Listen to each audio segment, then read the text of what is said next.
Gloria sea al Señor Jesucristo. Amén. Es un privilegio estar nuevamente aquí para participar de la palabra del Señor Jesús.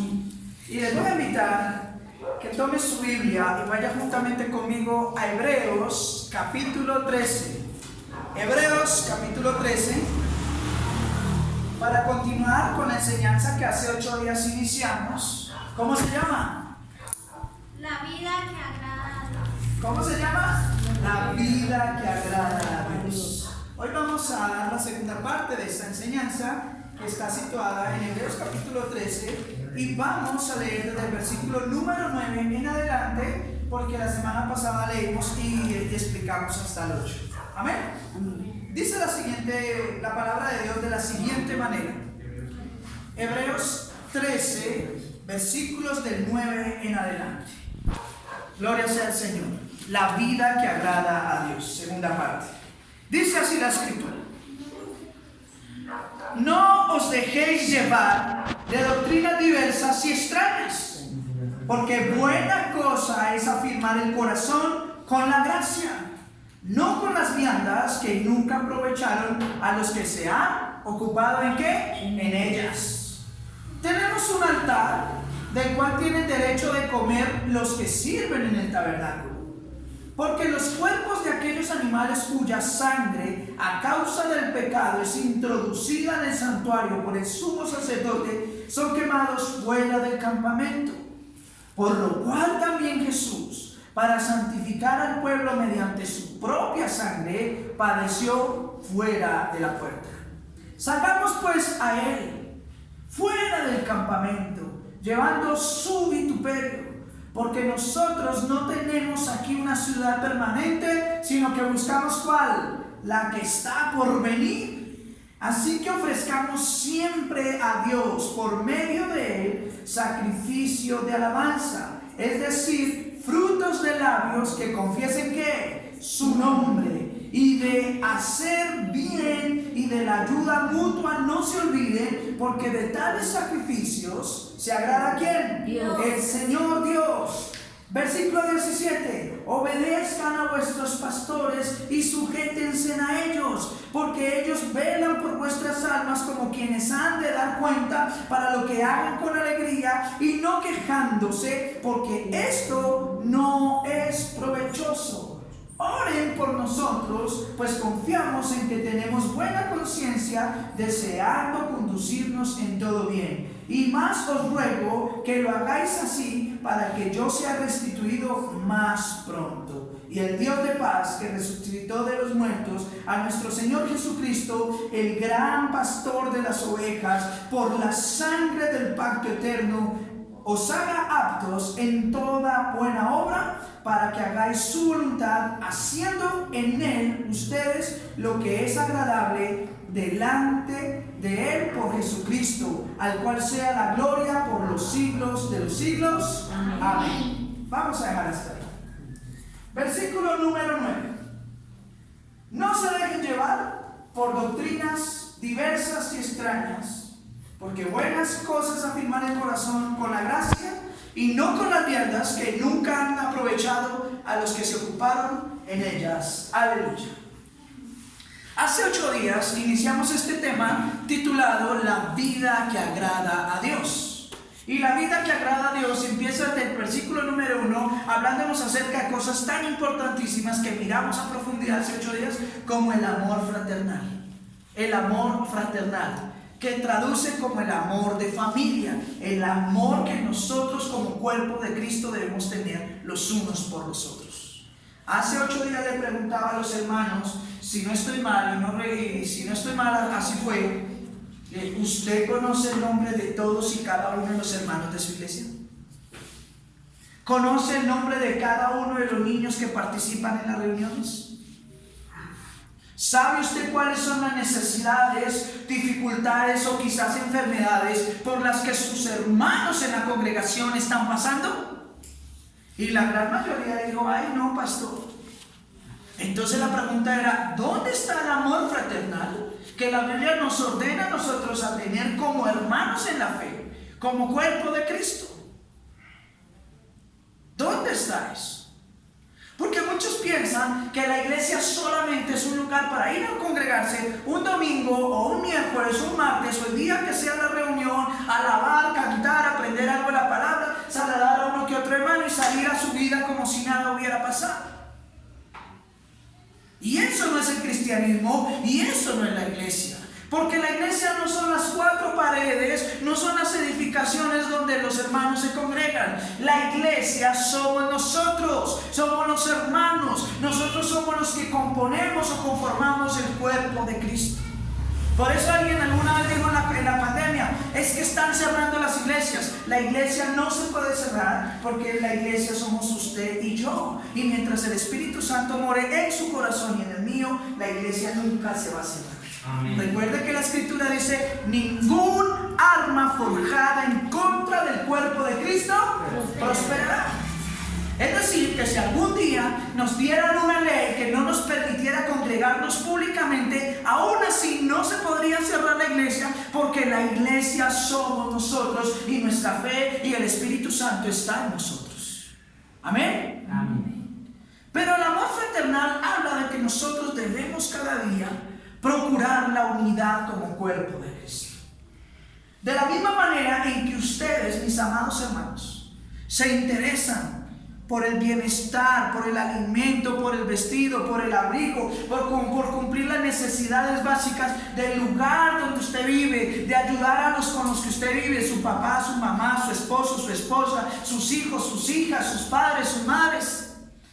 De la misma manera en que nosotros nos preocupamos por nuestro círculo familiar en la sangre, la Escritura nos ordena a preocuparnos y a velar por la gran familia ¿de qué? De la fe. Recuerden que el apóstol Pablo dice en Gálatas que nosotros no debemos dejar de hacer nunca el bien, primeramente ¿a quiénes? A los de la familia de la fe.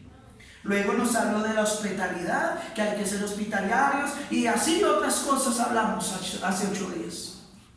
Ahora en el versículo número 9, el escritor de Hebreos, que muchos dicen que es el apóstol Pablo, pero nosotros no tenemos evidencia de que haya sido él. Nunca en el libro de Hebreos se presenta quién fue el que lo escribió.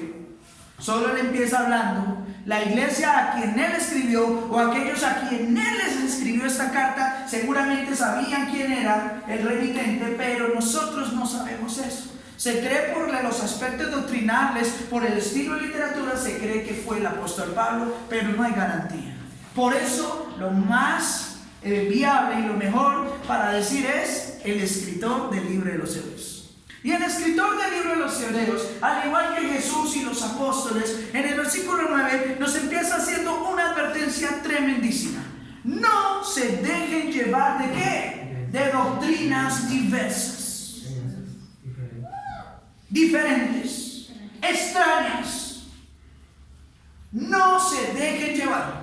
Pero la pregunta que me atañe hoy a mí es la siguiente: ¿cómo puede un cristiano no dejarse llevar por una doctrina diferente o por una doctrina extraña, o como dicen en otras partes de la Escritura, una doctrina de demonios, si el cristiano no conoce siquiera qué es doctrina? ¿Sí o no?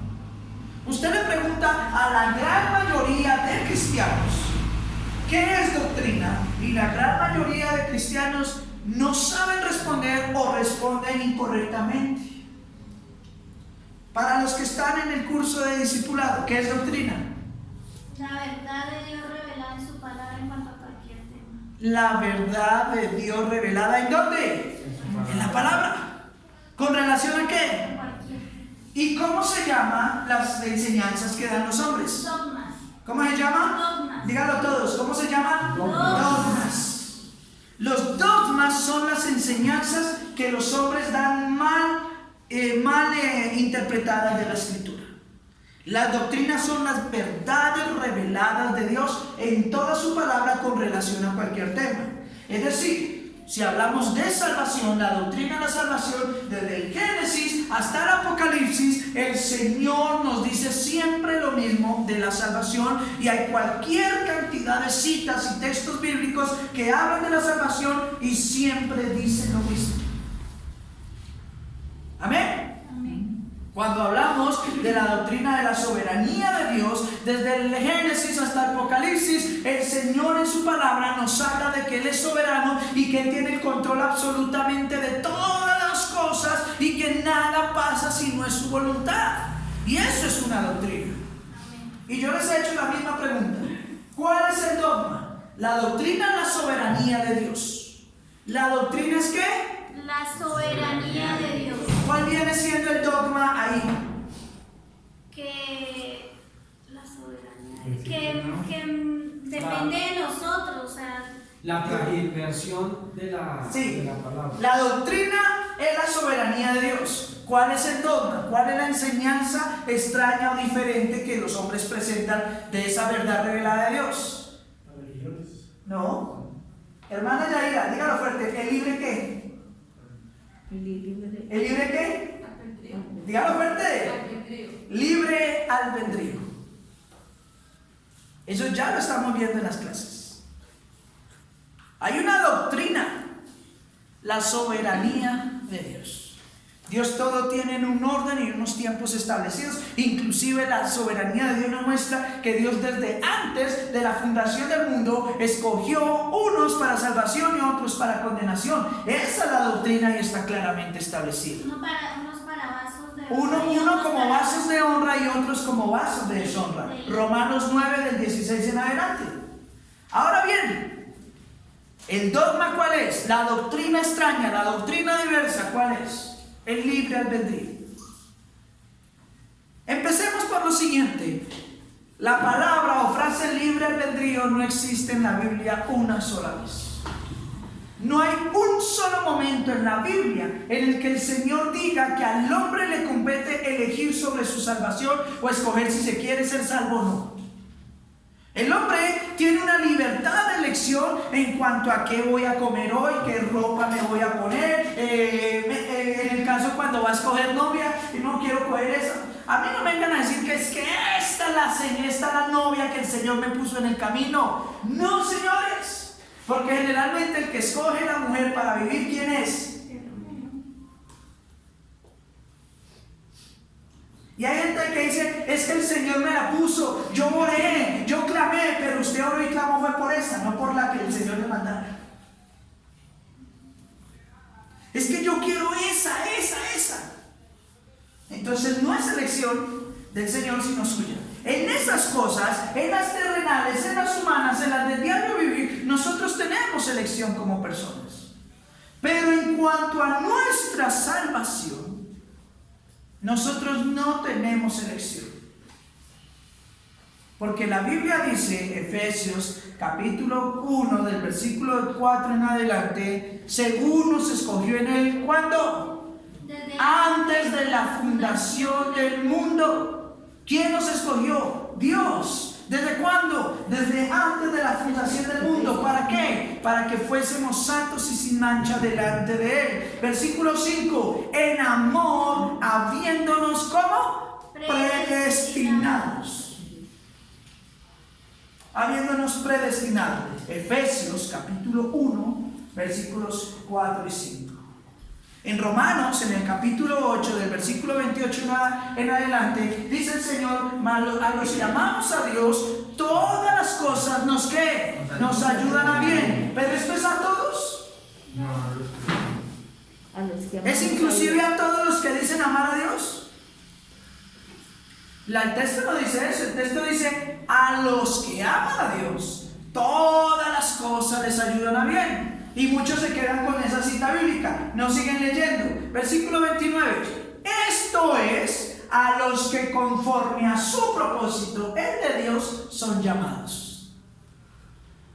¡Wow! O sea que en este versículo no aplica para todos, sino solo para aquellos que Dios llamó. Esto es a los que conforme a su propósito, el propósito de Dios son ¿qué? Llamados. Porque a los que antes conoció, también ¿qué? Predestinó, escogió desde antes. Y a los que escogió, a estos también ¿qué? Llamó. Y sigue ahí diciendo la escritura, también los santificó, también los glorificó. Por eso el apóstol Pablo dice ahí, ¿qué pues diremos a esto? Si toda la obra es de Dios, si Él es quien hace la obra, ¿quién contra nosotros? Y por eso ahí esa cita bíblica sigue diciendo, por lo cual estoy seguro que ni la vida, ni la muerte, ni lo alto, ni lo profundo, ni ninguna otra cosa creada, ni ángeles, ni potestades, podrán separarnos del amor de Dios que es en Cristo Jesús. Porque ¿quién podrá acusar a los escogidos? ¿Quién los condenará? Y eso es una doctrina. Eso es una doctrina claramente establecida en toda la Biblia. Pero la doctrina extraña, la doctrina mentirosa, la doctrina sin fundamento bíblico es que el hombre tiene libre albedrío. Que el hombre elige o no salvarse. Y eso no es así. ¿Por qué? Romanos capítulo 3 versículos 23 y 24. Por cuanto todos pecaron. ¿Quién es? Todos. ¿Qué persona es en el que este mundo no ha pecado? Por cuanto todos pecaron. La Biblia dice que toda la humanidad está ¿en qué? En pecado, y que ese pecado nos tiene que destituidos, apartados, ajenos a qué cosa, a la gloria de Dios. Ahora dice el 24, siendo que justificados. ¿Cómo, hermana Yaira? Dígalo fuerte que se escuche. Gratuitamente. Dígalo todos, ¿cómo? Gratuitamente. ¡Wow! Así que no es por lo que usted o yo hagamos, porque tanto usted como yo, como toda la humanidad, en este cuerpo estamos ¿en qué? En pecado, y nuestro pecado nos impide acceder por nuestros propios méritos a la gloria de Dios. Por eso el Señor envía a Jesucristo para que muera en la cruz y por medio de Él justificarnos, como dice la Escritura, gratuitamente. No es por obras, no es por obras. Gratuitamente, mis amados hermanos. Tremendo. Esa es la doctrina. Esa es la doctrina. Y así dice el Señor en su palabra: no se dejen llevar de diversas doctrinas. Por eso es tan necesario, hermanos, que en asuntos como este y en todas las demás doctrinas bíblicas, usted y yo desarrollemos un conocimiento sano en la Escritura. Porque si usted no estudia la Escritura, porque si usted no se forma en la Escritura, usted está propenso a que cualquier persona venga y lo engañe y lo lleve a usted detrás de una doctrina diferente, detrás de una enseñanza que no tiene nada que ver con Dios, detrás de una doctrina, como dice Pablo, de demonios. Tremendo, hermanos. Pero el hermano que escribe el libro de Hebreos no se queda tan solo en eso. Sigue diciendo lo siguiente, mis amados hermanos. En el versículo 9. Porque buena cosa es afirmar el corazón en la gracia, y no en las viandas. ¿Qué significa viandas? ¿Tienen alguna otra versión ahí en sus Biblias? La comida. Viandas. La comida. Como ofrendas, como... Dígalo. La comida. Los alimentos. La palabra vianda significa alimentos.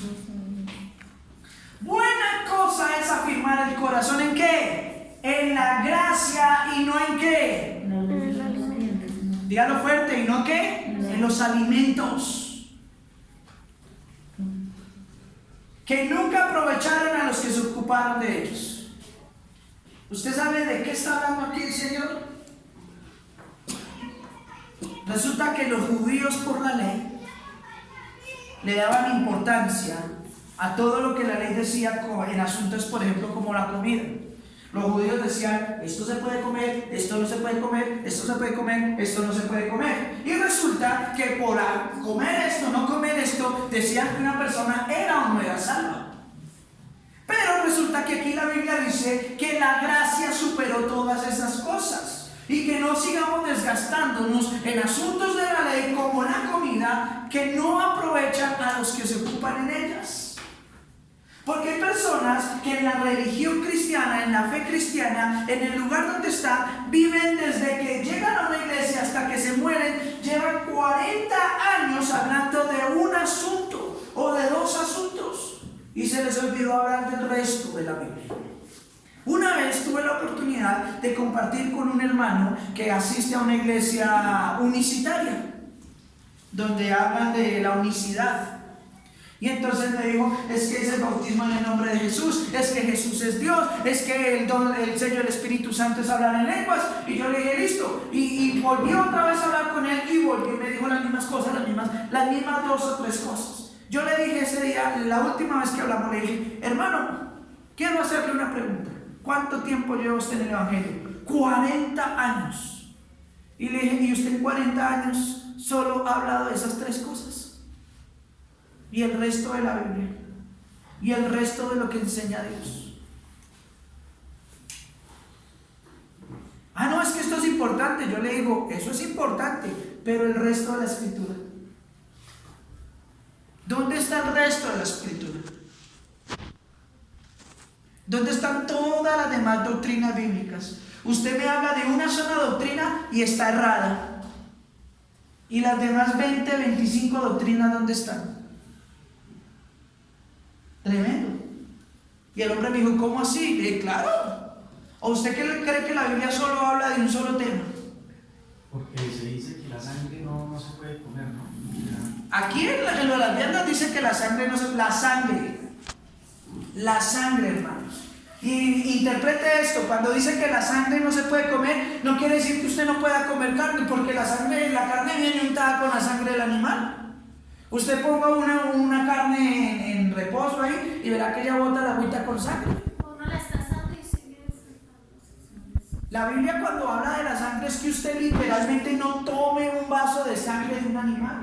Eso es lo que realmente está diciendo, porque en muchas culturas, aún en las nuestras, acuden en el campo, cuando sacrifican un animal, muchas veces tienen la cultura de sacar la sangre del animal y tomársela. A eso es lo que se refiere cuando dice no comer sangre. Y cuando, perdona hermana Marcela, y cuando la Escritura nos ordena a comer cualquier tipo de carne, ¿qué es lo que nos manda a hacer? A cocinarla. A cocinarla ¿cómo? Bien cocida. ¿Para qué? Para que precisamente si hay sangre en esa carne o algo, pues el calor, la candela, lo queme todo eso y uno solamente coma la carne.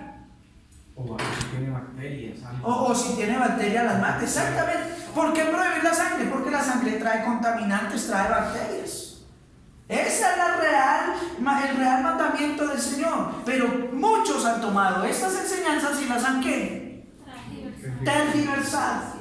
Las han llevado a un punto donde en sectas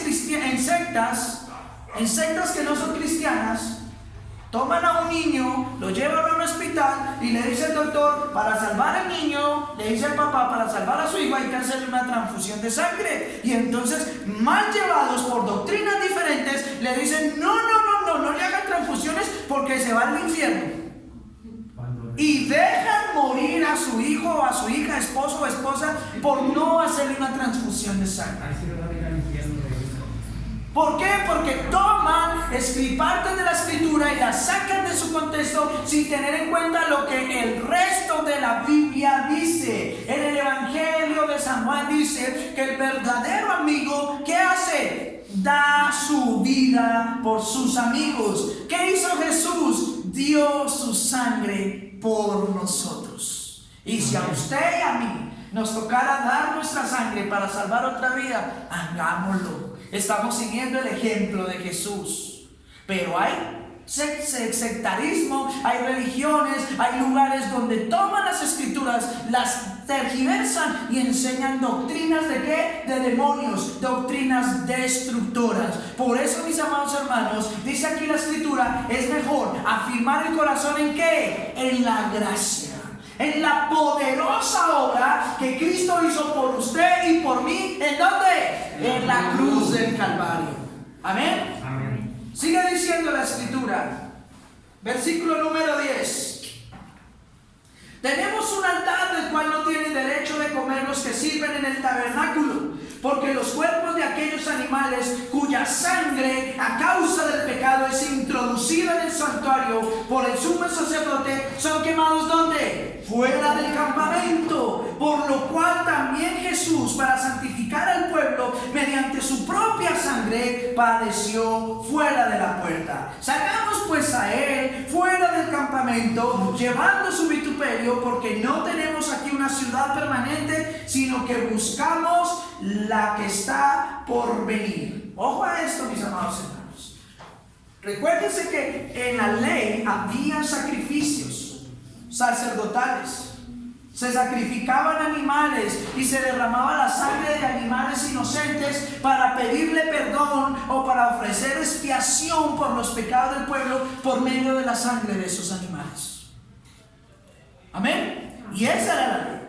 Pero Jesucristo vino una vez y para siempre, lo dice el mismo libro de Hebreos en el capítulo 9, para ofrecer por medio de su cuerpo y por medio de su sangre un sacrificio eterno, para que no se hubiera necesidad de más sacrificios de animales. Y dice que los sacerdotes quemaban los restos de esos animales fuera del campamento. Esos animalitos que se sacrificaban para por medio de ellos pedirle perdón a Dios por los pecados, se quemaban todos fuera del campamento. Por eso Jesús, haciendo un uso completo de la escritura y siguiendo los reglamentos de la ley, cuando fue sacrificado fuera del campamento, fuera de la ciudad, y su cuerpo fue exhibido públicamente sobre esa cruz y fue quemado, porque acuérdense que Jesús estuvo colgado entre más o menos el mediodía y las 3 de la tarde, cuando más sol hace en esos desiertos.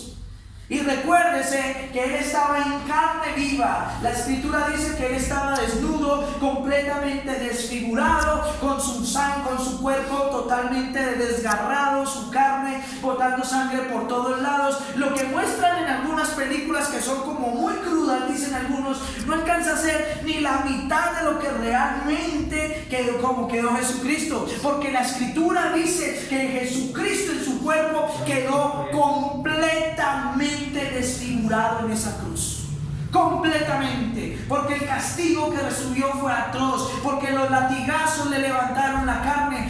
Muchos vieron algunas películas como La Pasión de Cristo, donde demostraban los látigos que cuando entraban en la carne despedazaban.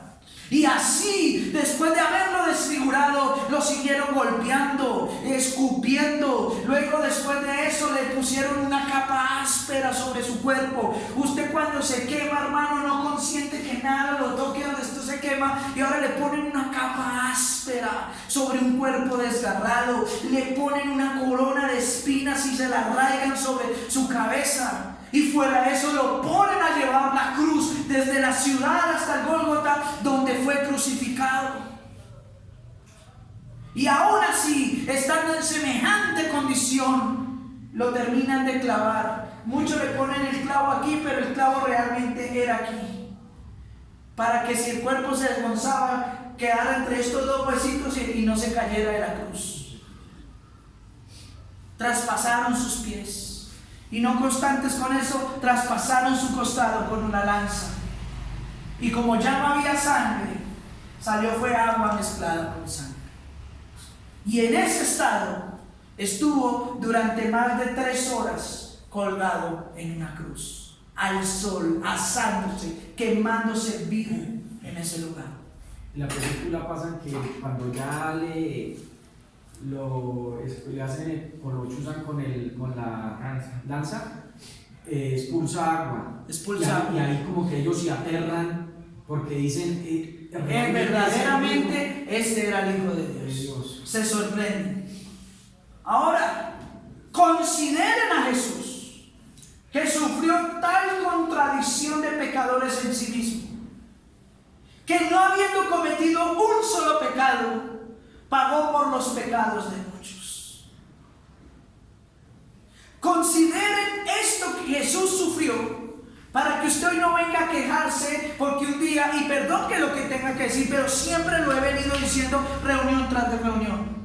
Muchas personas, cuando le dicen busquen de Dios, entréguense, no tengo tiempo porque esto es más importante, mi familia, mi casa, mi trabajo. Siempre sacan excusas. Y yo lo dije hace 2 semanas aquí, mismo en una de estas reuniones. Yo quisiera ver a estos hermanos cuando estén delante del Señor, que le saquen las mismas excusas al Señor que nos sacan a nosotros para buscar de Dios. ¿Tendrán el descaro de decir lo mismo al Señor? Me imagino yo, una suposición, no sé si sea así, que el Señor nos coge, bueno, ¿y qué pasó?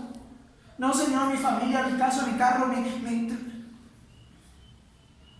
no hay excusa. Por eso la Escritura nos dice, o somos o no somos. O somos o no somos. O eres frío o eres caliente. Pero no juegues a ser tibio. Porque al tibio, ¿qué? Lo vomitaré de mi boca.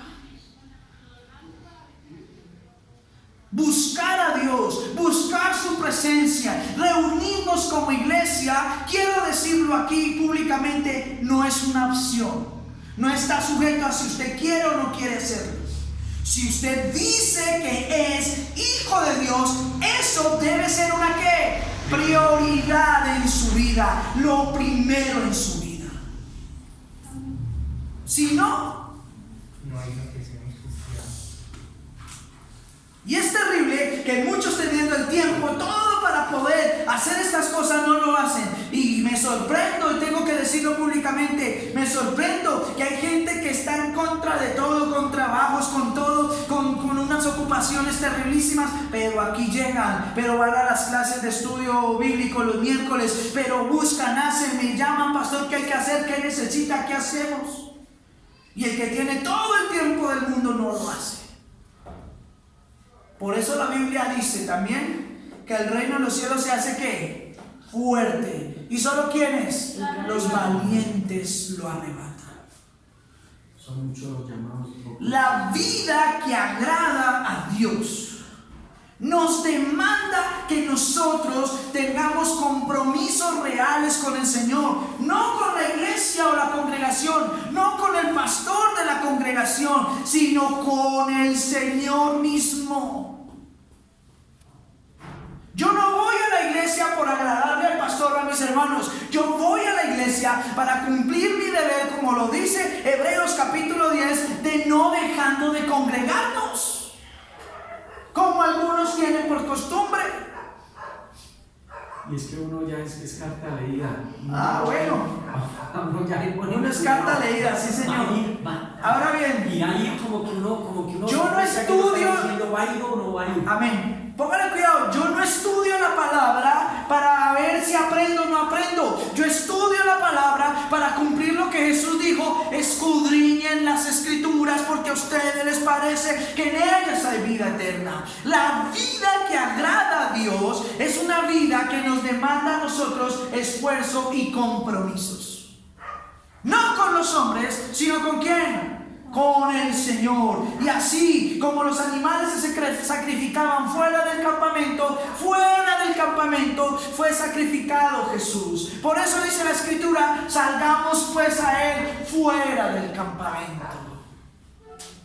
Eso es una expresión tremenda. ¿Saben qué quiere decir salgamos pues fuera del campamento? Salgamos del sistema de las cosas de este mundo.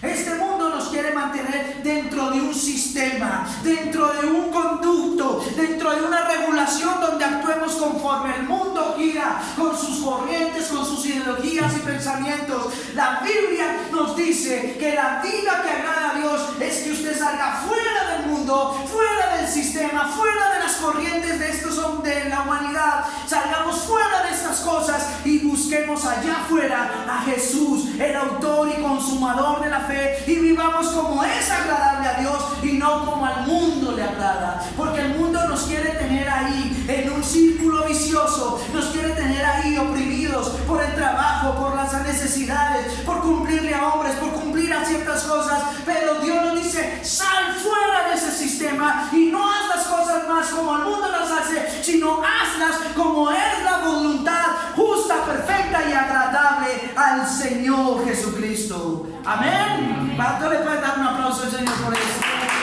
Denle el aplauso al Señor. Salgamos fuera del campamento.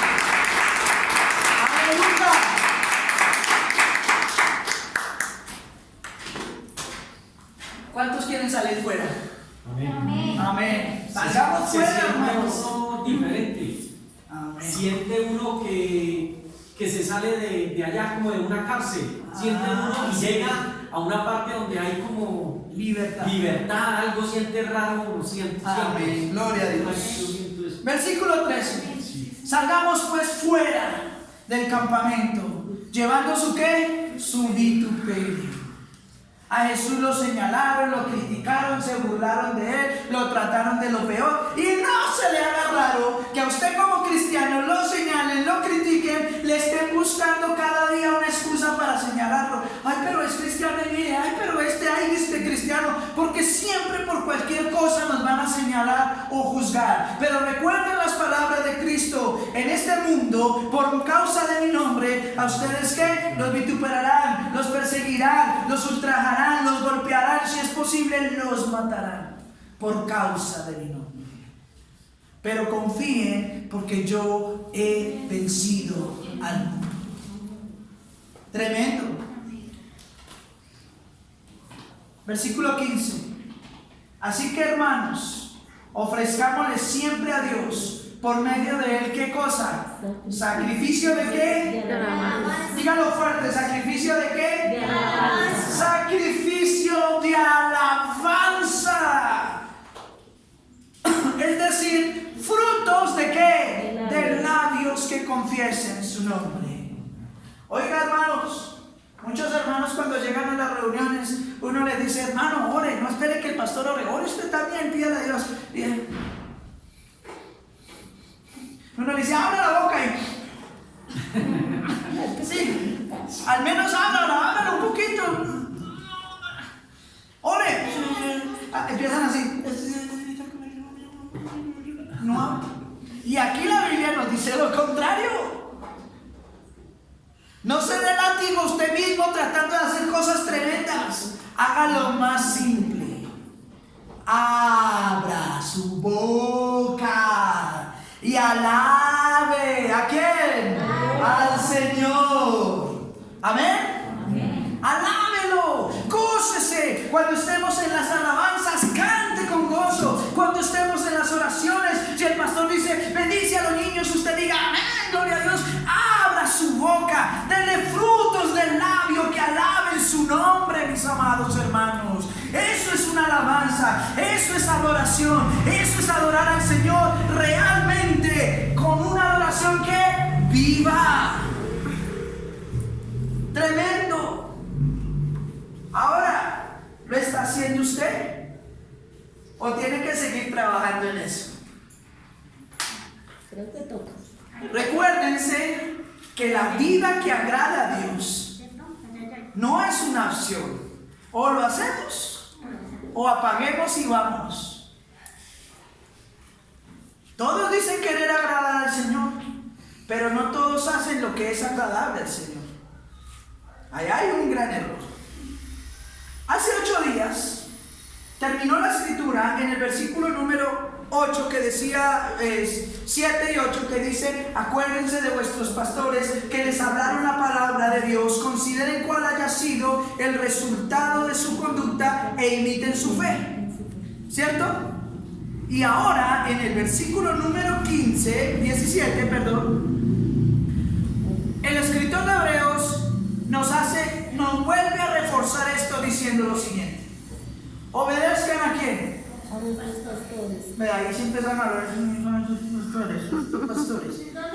En el 17. Pero dice añade. A vuestros pastores. No, señora. Hebreos 13. Hebreos 13, versículo 17. Vuelvo y lo pregunto: ¿obedezcan a quién? A sus pastores. Dígalo fuerte. A los pastores. No, a los pastores.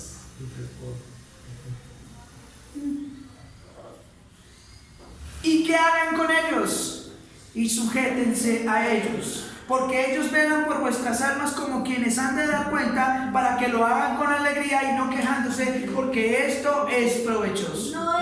No es provechoso. Gracias, hermano. Gracias, hermano. Porque esto no es provechoso. Cuando el escritor de Hebreos dice: obedezca a vuestros pastores, le está diciendo: obedezca aplica a todo el que diga ser pastor? No. Porque este texto lo usan muchos mentirosos y descarados que están enseñando mentiras en grandes congregaciones para decirle, usted se tiene que sujetar a mí. Y no es así, señores.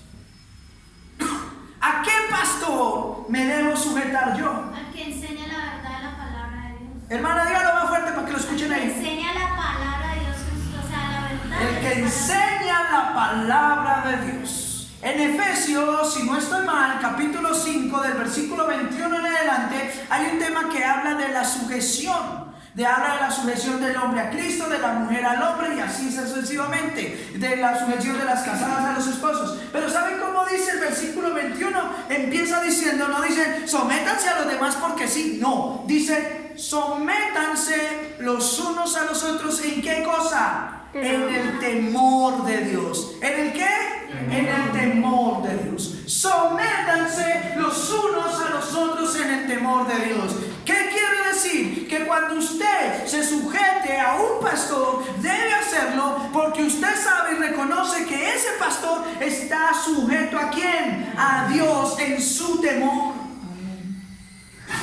Muchos dicen es que yo soy el pastor, yo soy el que ordeno, el que digo y ustedes me tienen que hacer caso porque eso dice la Escritura. No, Señor, la Escritura dice que yo, para ser un buen pastor y para que otros se sujeten a mí, yo debo estar sometido ¿a quién? Al Señor, dentro de su temor. Y parte de la sujeción, ¿cómo se dan cuenta los hermanos si un pastor está sometido a Dios o no está sometido? No es porque él sea perfecto o porque peque o no peque. Es porque un pastor verdadero predica la verdad, la sana doctrina, la palabra de Dios tal y como ha sido escrita.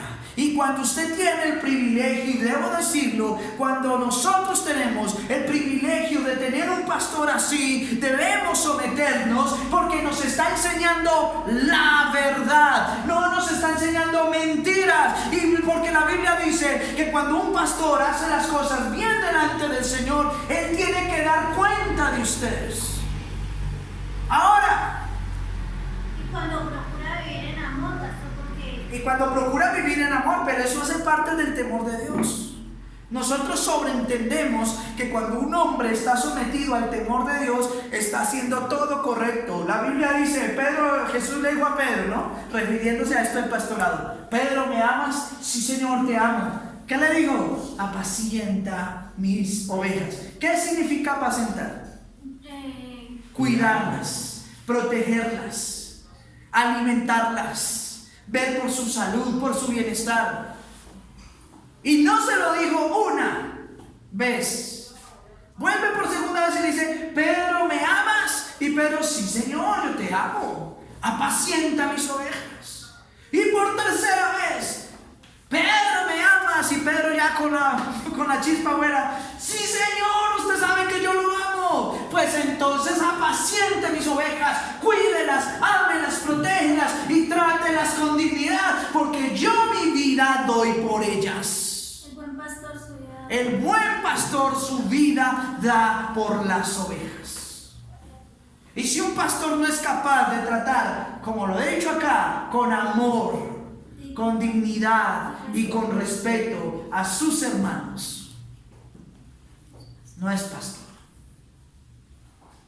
No, es que mi carácter es así, yo soy... No, Señor. Váyase con su carácter, quién sabe a dónde. Y yo soy así, así soy. Y yo soy así porque el Señor así me creó. No, Señor. Sí hay así pastores, ¿no? Hay pastores groseros y atravesados. Si a un pastor una vez le dijo echó a una oveja y le dijo que si él tenía que irse al infierno a pagar por ella, se iba. Y cosas peores que esas hay. Yo salgo corriendo, chao. Hay pastores que dicen, es que si usted dice algo en contra de mí, el Señor lo va a castigar y lo va a matar, porque se ponen por encima de la iglesia. Pastor, y dicen que maldicen a la gente y maldicen a la gente. ¿Eso es un verdadero pastor? No. ¿Y saben por qué mucha gente está dentro de sus congregaciones? Porque no tiene miedo al pastor. Ay, porque qué dirá el pastor si me voy de la iglesia. Salga de allá, de un lugar donde no enseña la verdad y donde no hay un amor y un respeto genuino por las almas. Salga de allá. ¿Qué hace allá. No todo el que me dice Señor, Señor entrará en el reino de los cielos, sino aquel que hace la voluntad de mi Padre, aquel que cumple y hace en su vida una vida que agrada al Señor. Por eso en el versículo 17 dice: obedezcan a sus pastores. No solamente les dicen póngales cuidado. Hermanos, yo para muchos de ustedes soy un amigo. Para muchos de ustedes soy familia. Pero si yo hago las cosas bien y si yo estoy procurando tratarlos de la manera en que la Biblia me dice que debo tratarlos y de enseñarles de la manera correcta, hay que decirlo, hermanos. Así mucho no les guste, obedezcan al pastor. Amén. Obedezcan. ¿Cuántas veces le he dicho a muchos de mis amados hermanos: mire, hermano, haga esto, no tengo tiempo, hágalo si puede? No lo hacen y no saben que están vulnerando la palabra de Dios. No porque yo sea más importante que ustedes, jamás, porque la Biblia dice que yo soy el servidor de ustedes. Pero también la Escritura dice que como servidor de ustedes y con la sabiduría que el Señor nos ha dado, les estamos hablando, siempre procurando que usted haga las cosas bien delante de Dios. Y cuando usted rechaza un consejo o una orden que ciertamente va dentro de un orden perfecto de Dios, usted no rechaza al pastor ni desobedece al pastor, desobedece directamente al Señor y su palabra. Amén. Amén. Y créame que este oficio no es fácil. No. Porque muchos de nuestros amados hermanos, cuando uno a veces tiene buenas intenciones, termina siendo señalado. Este se creyó más que nosotros. ¿Por qué me va a mandar? Ahora me va a decir qué tengo que hacer. No, hermanos. Uno lo hace dentro de un orden correcto que el Señor le ha enseñado. Pastor, si uno en la casa lidia con 2 hijos. Bueno, si en la casa el papá a veces le da porque los hijos no le quieren hacer caso, imagine, ahora yo no digo que ustedes sean hijos míos, no señores, eso es una falsa doctrina, herejía, la paternidad espiritual no existe, pero sí existe un varón de Dios que está en la iglesia, liderando la iglesia y procurando hacerlo de la mejor manera, y si usted sabe que es así, obedezca a su pastor y sujétese a él. No le pongan más excusas para buscar al Señor. No le pongan más excusas. Porque usted, a mí y a otro le sacará todas las excusas que quiera. No vine por esto, no vine por aquello, no fui por esto, no hice aquello, por esto. Párese delante de Dios y dígale lo mismo. Ay, no, el Señor nos tiene misericordia. Sí, el Señor nos tiene misericordia. Pero la Biblia dice que Dios no puede ser burlado. Porque así como Él es amor, también es que fuego consumido. Así que dice la Biblia: obedezcan a sus pastores y sujétense a ellos. ¿Por qué? Porque nosotros los pastores tenemos una gran responsabilidad. Porque nosotros velamos por sus almas como quienes debemos darle cuenta al Señor de lo que hagamos con alegría. Una cualidad de un pastor es que nunca debe hacer nada en la iglesia enojado o porque le tocó y no, sino siempre con alegría, siempre con amor, siempre con esa actitud. Vamos a hacerlo. No es, otra vez me tocó predicar, otra vez toca ir a visitar a esa hermana, otra vez este hermano en la puerta. No. Siempre con amor y con alegría, sabiendo que debemos darle cuenta a Dios de lo que hagamos para Él con la actitud en la que lo hacemos. Ciertamente muchas personas hacen la obra de Dios, pero no la hacen con alegría. Las hacen a regañadientas porque les toca, porque quieren agradar a otros, pero no porque en verdad tengan una alegría y una pasión para hacerlo por Dios. Y el Señor de todo eso tomará cuenta. No todo el que me dice Señor, Señor, entrará en el reino de los cielos, sino aquel que hace ¿qué? La voluntad. Y la vida que agrada a Dios es que nosotros los pastores, lo que hagamos para ustedes, lo hagamos con alegría, como quienes habemos de dar cuentas a Él de lo que hagamos por ustedes y con ustedes. Tremendo. Versículo 18. Por esta causa, oren por nosotros. ¿Usted le ha pedido a Dios por su pastor? Amén. ¿Usted le ha pedido a Dios por nosotros, por mi vida, Amén. Por su hogar. por mi hogar? Amén. O es que muchos piensan que el pastor no tiene necesidades, o que el pastor, como ya sabe harto, entonces que ya no, hermanos. Quiero decirles algo: si alguien tiene cargas en su vida, son los pastores. Si alguien tiene necesidades más que otros, son los pastores. Porque el pastor no procura velar solo por su casa, sino por toda la familia de la fe. Y por eso el escritor dice: ore por nosotros. Por lo que Dios les encargó. Ore por Eso nosotros. es una responsabilidad Una responsabilidad muy tremenda. Sí, señores. Muy tremenda. Así que a muchos de ustedes no les está pidiendo el Señor que predique o dirija la iglesia, pero le pide lo más mínimo: apoye a su pastor, colabore en lo que más pueda y ore por él. Y ore por él y clame al Señor: ayúdale, ayúdale. Versículo 19. Y les ruego que esto lo hagan así, para que yo les sea restituido pronto. Y el Dios de paz, si hacemos todas estas cosas que son agradables al Señor, dice el versículo 20, y el Dios de paz, que resucitó de los muertos a nuestro Señor Jesucristo, el gran pastor ¿de quién? De las ovejas, por la sangre del pacto eterno, les haga a ustedes aptos en toda buena obra, para que hagáis su voluntad, haciendo Él en ustedes lo que es que agradable. Díganlo: lo que es que agradable delante de Él, por Jesucristo, al cual sea la gloria por los siglos de los siglos. Amén. Gloria sea al Señor Jesús.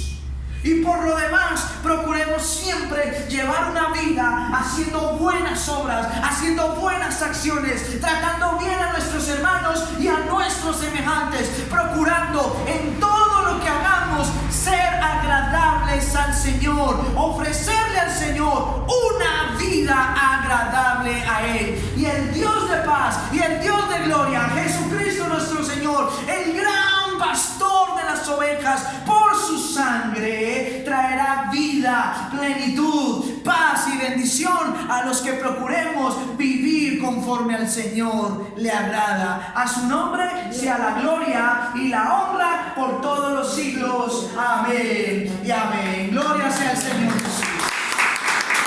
Póngase sobre sus pies ahora,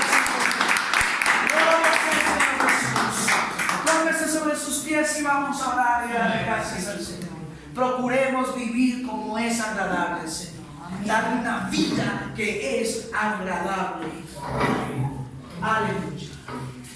Si esta palabra ha hablado a tu vida, voy a invitar que cierre sus ojos ahí donde están y levante sus manos al cielo.